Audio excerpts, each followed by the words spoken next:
दयाल। गुरु भक्ति निरूपण भाग 5। अटल गुरु भक्ति।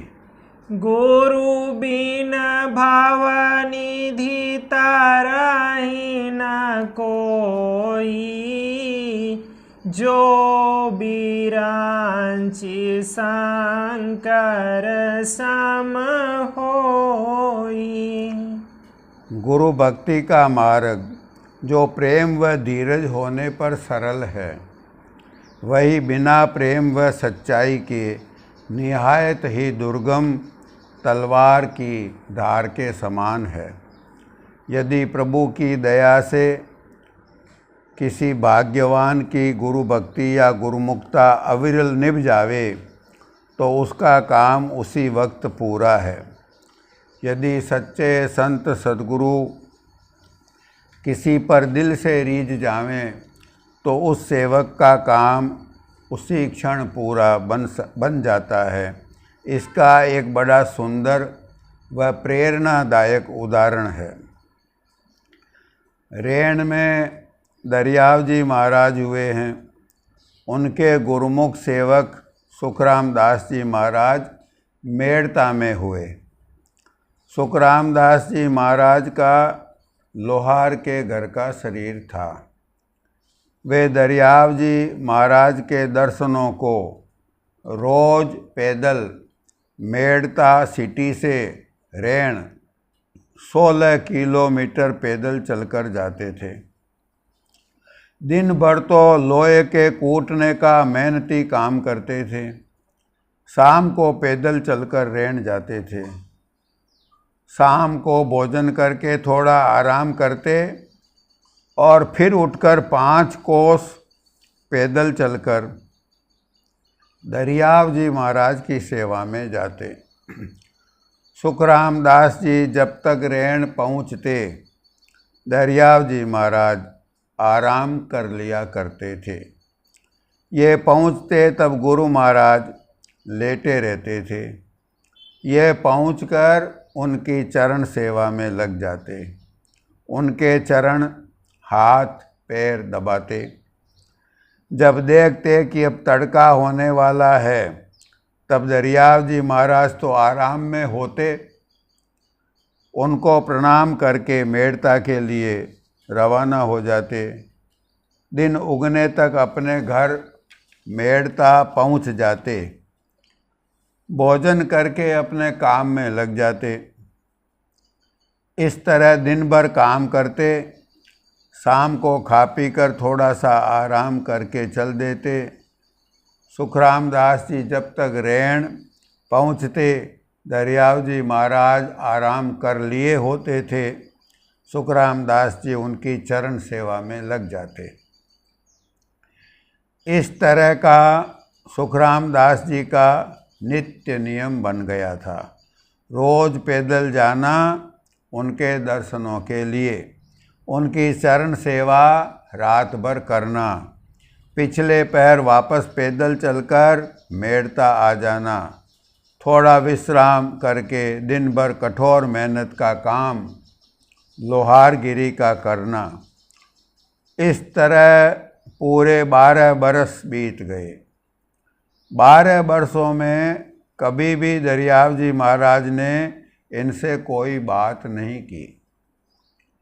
कभी नहीं पूछा कि भाई तुम कौन हो, कहाँ से आते हो, क्या चाहते हो, क्या बात है, कैसे हो। सुखराम दास जी पूर्ण अधिकारी, पूर्ण भाग्यशाली, पूर्ण कृपा के लायक पूर्ण पात्र थे। तभी 12 वर्षों तक निभा सके। और गुरु महाराज सब कुछ जानते पहचानते थे, तभी कुछ न बोले, कुछ न पूछे। गुरु महाराज तो प्रसन्न थे ही।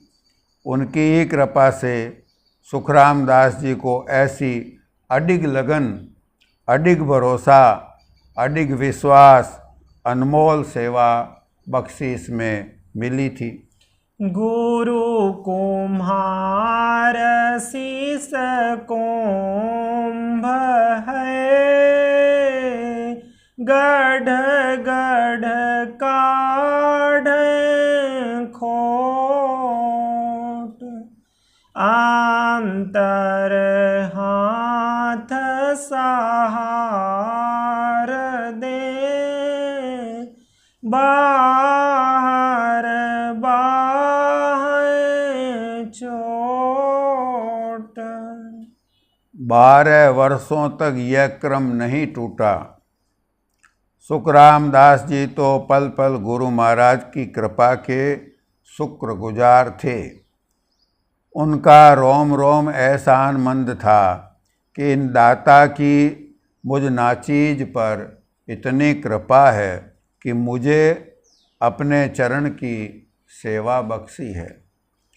मैं कभी स्वप्न में भी इनके चरणों की सेवा और दर्शनों के लायक नहीं बन सकता। कहाँ मैं नरक और 84 का कीड़ा, कहाँ ये स्वयं सर्वेश्वर प्रभु के साक्षात देहधारी रूप। यूँ विचार करते और प्रेम में सराबोर रहते। बाहरी अदब, डर और गहरे प्रेम के साथ जब उनकी सेवा में पहुँचते तो धीरे से प्रणाम करके चरण सेवा में लग जाते। आँखों से प्रेम के आंसू बहते, गुरुदेव के दर्शन कर मगन होते और तड़का होने पर उसी अदब और प्रेम के साथ चरणों में प्रणाम करके घर की ओर लौट पड़ते। प्रेम के इस नशे में, मद में न उनको ऐसा लगा कि 12 बरस बीत गए, न कभी थकान आई। गुरु के इस प्रेम से तन की, परिवार की, रोजी रोटी की, मान बढ़ाई की सभी आसक्तियां छूट गई। सूरत पाक, साफ, निर्मल, गुरु के प्रेम रंग में रंगी हुई कुंदन हो गई। जे गुरु पदयाम्बुज अनुरागी ते लोकहूँ बेदाहूँ बड़ भागी। 12 वर्षों बाद दरियाव जी महाराज ने पूछा। आपने फरमाया, कहो सुखराम दास, क्या हालचाल हैं?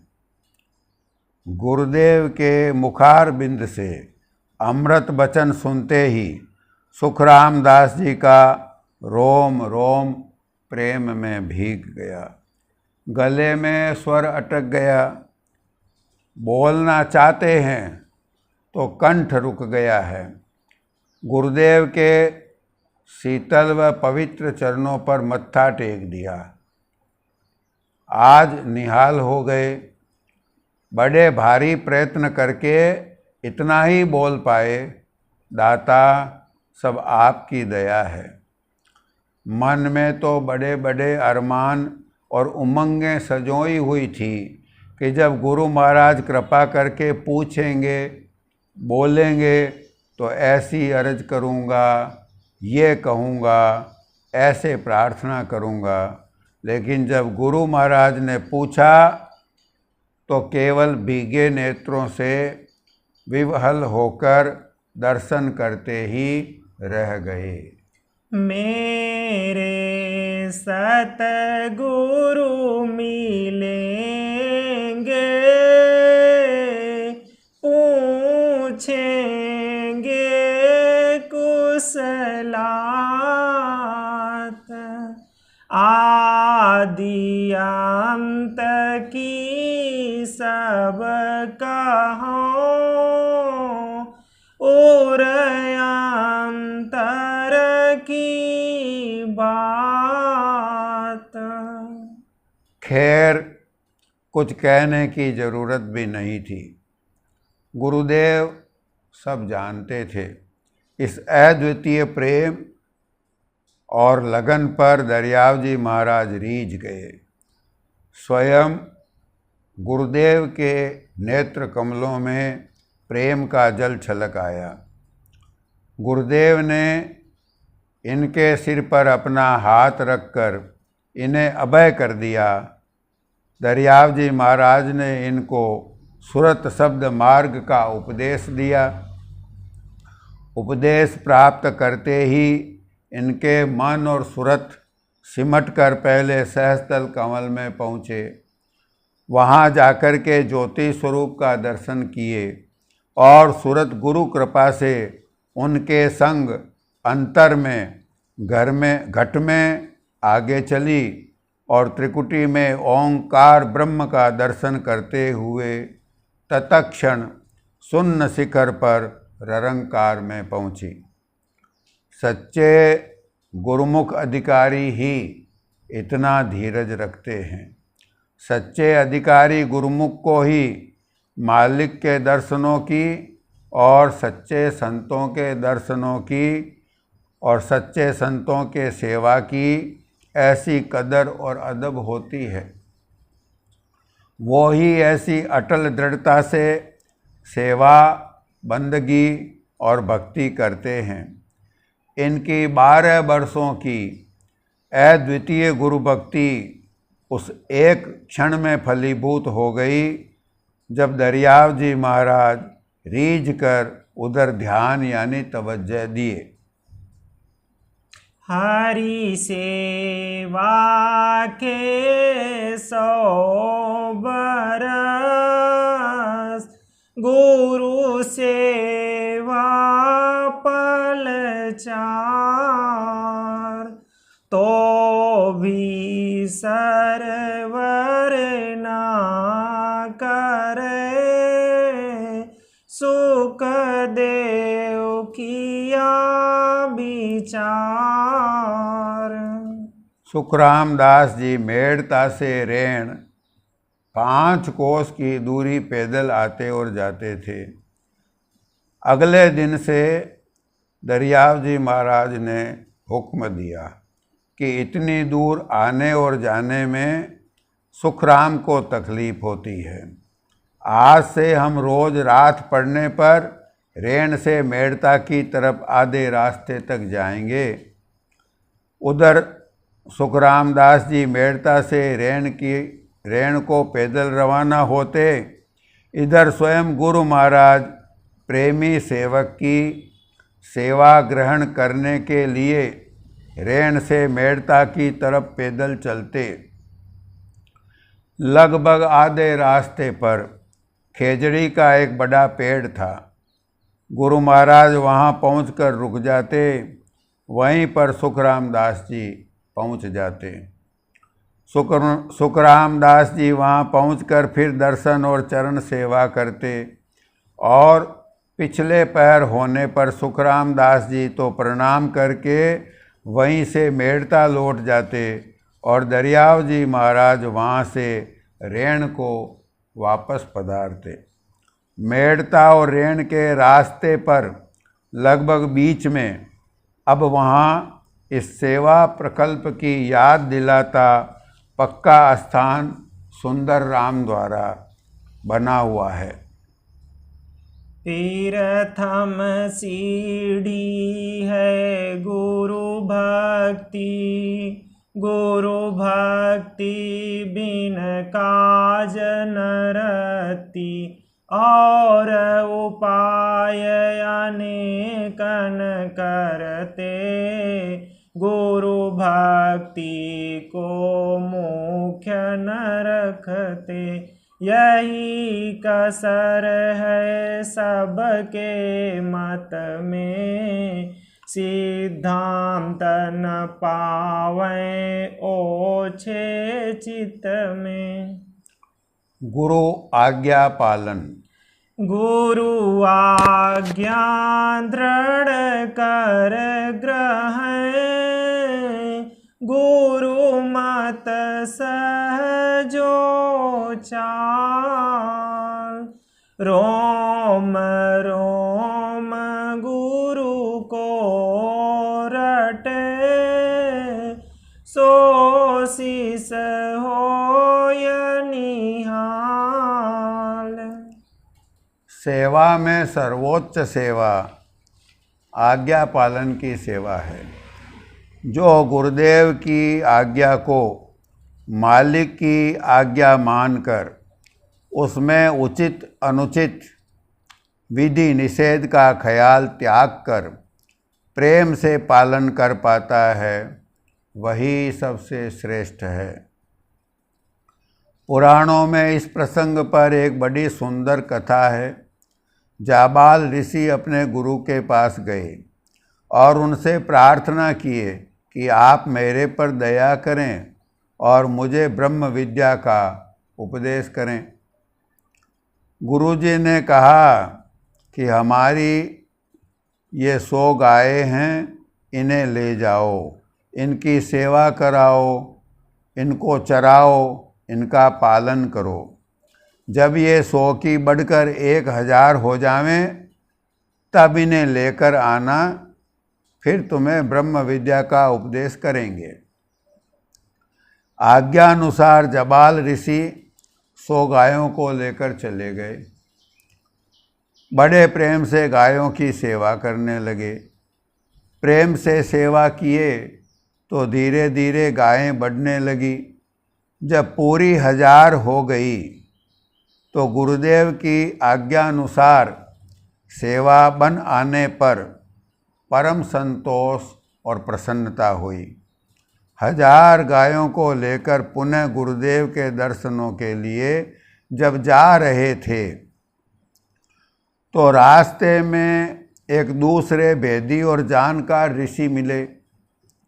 उन्होंने देखा और पूछा कि तुमने ब्रह्म विद्या का उपदेश किन गुरु से प्राप्त किया है? जाबाल ऋषि ने जवाब दिया कि मुझे अभी तक ब्रह्म विद्या का उपदेश नहीं मिला है। हम गुरुजी की आज्ञा का पालन करके अब उनके दर्शनों को लौट रहे हैं। गुरुजी अब हमें उपदेश देंगे। तब उन भेदी और जानकार महात्मा ने कहा कि तुमने अपने गुरुदेव की आज्ञा का पालन प्रेम व पूरी श्रद्धा तथा लगन के साथ कर लिया है, इसलिए ब्रह्म विद्या का तेज तुम्हारे मस्तिष्क यानी ललाट पर झलक रहा है और मुझे दिखाई दे रहा है। गुरु की आज्ञा पालन और सेवा का इतना भारी महत्व और असर है कि बगैर ब्रह्म विद्या जाने भी जाबाल ऋषि के ललाट पर ब्रह्म विद्या का तेज प्रस्फुटित हो रहा था। गुरु भक्ति, गुरु सेवा, गुरु आज्ञा पालन की महिमा पुराणों प्राचीन शास्त्रों में भी है और संतों ने अपने वाणी वचनों में भी लिखा है। गुरु भक्ति के इस तरीके को संतों ने सरल व लाभदायक समझकर निकाला है। यदि कोई ऐसा सोचता है कि हम आध्यात्मिक साधना कर लेंगे या करनी कर लेंगे तो नहीं बनेगी।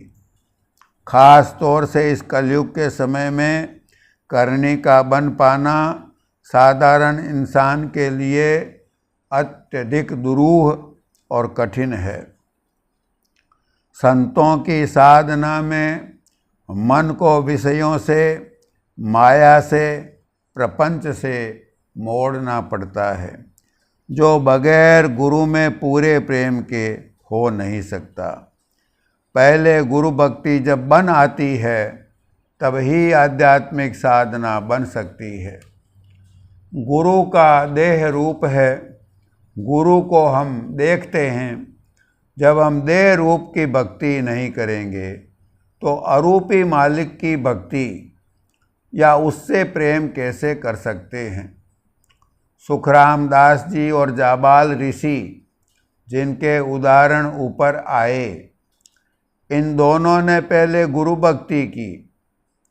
ब्रह्म का या अपने इष्ट का साक्षात्कार इनको गुरु भक्ति से हुआ है। गुरु भक्ति या गुरु से प्रेम के लिए धीरज और नम्रता यानी दीनता चाहिए। यदि धीरज नहीं होता तो सुखराम दास जी 12 वर्ष तक सेवा में कैसे जाते? जाबाल ऋषि 100 गायों की सेवा करके उनको 1000 कैसे करते। अब ऐसे गुरु भक्त कहाँ सरलता से मिलते हैं। यदि कोई परमार्थ की जिज्ञासा लेकर आवे और उससे हम एक दिन नहीं मिलें तो दूसरे दिन वह आएगा ही नहीं। कहेगा कि महाराज के पास क्या जावें, महाराज तो बोलते ही नहीं। प्रेम बिना धीरज नहीं, बिरह बिना बैराग, सतगुरु बिन जावे नहीं, मन मन साका दाग। सुखदेव मुनि जनक जी के पास उनके शिष्य बनने के लिए गए। जब जनक जी के महल पर पहुँचे तो द्वारपाल से कहला भेजा कि महाराज जनक को खबर करो कि सुखदेव आपके पास आए हैं, आपके दर्शन चाहते हैं। द्वारपाल ने जाकर महाराज जनक को खबर दिया कि साहेब सुखदेव जी आए हैं, आपके दर्शन चाहते हैं। जनक जी ने कहा उनको कहो कि खड़े रहें, जब बुलावें तब आना। द्वारपाल ने आकर सुखदेव जी से कह दिया कि महाराज यहाँ खड़े हो जाएं, जब बुलाएंगे तब जाना। सुखदेव जी द्वार पर खड़े रहे। खड़े खड़े वहाँ 3 दिन बीत गए। चौथे दिन राजा जनक को जब याद आया तब द्वारपाल से पूछते हैं कि सुखदेव जी आए थे, खड़े हैं कि चले गए। द्वारपाल ने बताया कि महाराज अभी तो खड़े हैं। जनक जी ने कहा कि जब खड़े हैं तो उनको बुला लाओ। जब सुखदेव जी महल में गए तो उनको जनक जी ने कई लीलाएं दिखलाई। पहले तो चारों तरफ अग्नि जलती हुई दिखलाया। सब लोग चिल्लाने लगे कि आग लग गई, सब जल रहा है। लोग आ करके नौकर चाकर दरबार में आकर कहने लगे महाराज आग तो फैलती ही जा रही है, किसी उपाय से बुझ नहीं रही। सुखदेव जी घबराए, अपना कमंडल लेकर भागने लगे। राजा जनक ने डांट दिया कि तू और तेरा एक कमंडल लेकर भाग रहा है, यहाँ हमारा राजपाट महल, फौज, पलटन, खजाना, रनिवास, पील खाना, मोदी खाना, घुड़साल सब कुछ ही तो जल रहा है। मैं तो घबराया नहीं और तू अपना तुम्बा लेकर भाग रहा है। तू तो बड़ा बैरागी बनता फिरता है, अपने आप को वीतराग कहता है। क्या यही तेरा बैराग है? सुखदेव जी शर्मा कर बैठ गए। फिर राजा जनक ने जुक्ति से उनको ज्ञान दिया। एक कटोरे में दूध पूरा किनारे तक लबालब भरवा दिए। कटोरा सुखदेव जी के हाथ में पकड़ा दिया गया। उनके दोनों तरफ 2 सिपाही नंगी तलवारें देकर उनके साथ कर दिए। सुखदेव जी को आज्ञा दिए कि इस कटोरे को हाथ में उठाए उठाए जाइए और जाकर हमारी सारी फौज, पलटन, घुड़साल, पीलखाना, कोतल, राजमहल, रनिवास, खजाना सब देख कर आइए। लेकिन सावधान रहें, कटोरे का एक बूंद भी दूध छलकने न पावे। सिपाहियों को हुक्म दे दिया कि यदि सुखदेव जी के हाथ में जो कटोरा है उसमें से एक बूंद भी दूध गिर जावे, नीचे टपक जावे, तो उसी क्षण इनका सिर धड़ से अलग कर देना। सुखदेव जी के होश खत्ते हो गए। सुखदेव जी दूध का कटोरा लेकर चले। एक सिपाही नंगी तलवार लिए सुखदेव जी के दाएं और दूसरा सिपाही नंगी तलवार लिए बाईं तरफ चलने लगा। सिपाही जो साथ में चल रहे थे वो बता रहे थे कि देखिए महाराज, ये राजमहल है, ये रनिवास है, ये दरबारे आम है, ये कोतल पलटन है, ये रथखाना है। मतलब सब उनको दिखा दे रहे हैं। सुखदेव जी सब हाँ हाँ करते जाते हैं। इसी तरह सब घूम आए और लाकर के दूध का कटोरा ज्यों का त्यों राजा जनक जी के सामने टेबल पर रख दिए। तब उनकी सांस में सांस आई। महाराज जनक ने पूछा, कहो सुखदेव क्या देखे? सुखदेव जी बोले, महाराज कटोरे का दूध देखा। जनक जी ने पूछा, क्यों केवल दूध ही देखे, और सब नहीं देखे क्या? सुखदेव जी ने कहा, महाराज कैसे देखता? यदि कटोरे का दूध एक बूंद भी गिर जाता तो आपके ये सिपाही मेरा सिर नहीं उड़ा देते।